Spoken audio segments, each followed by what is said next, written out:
วิธีเปลี่ยนมอเตอร์ตัวนี้จะเป็นเครื่องซักผ้าของ Samsung บางรุ่นมอเตอร์มันจะอยู่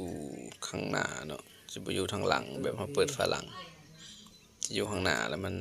เปิดยากเขาต้องมั่างเพื่อเหมือนแบบนี้เนาะตอนนี้เรามาเตรียมประกอบมอเตอร์ใหม่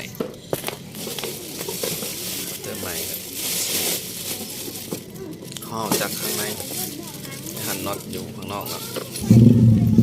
หันน็อตอยู่ในออกไปนอก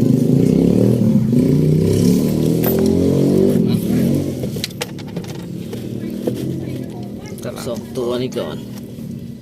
จะนี่มีปัญหาเสียบน็อตผิดทางเอาข้างนอกเข้ามาในล็อกถึงต้องแล้วนะนี่ตัวนี้จะเป็นน็อตแง่ข้างในนี่ออกไปนอกแล้วล็อกอยู่นอกครับ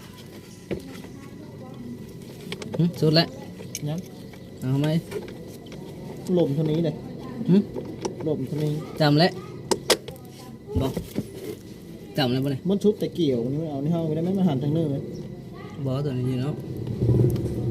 บอกเอาหูตัวใดตัวหนึ่งน่ะจะได้จะทำนี้หันทางนึงเลยดิ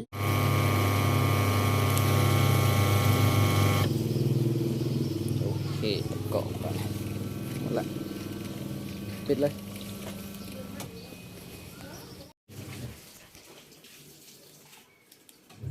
ได้ดิเลยจ้ะถ้าเลิศนี่นะได้เลยมึงดูเอา750,000ก็ได้โลเบิดราคากับลูกค้าอยู่นะตัวนี้นะปกติเขาเปลี่ยนมอเตอร์นี่800,000ทั่วไปเป็นเอื้อยนะ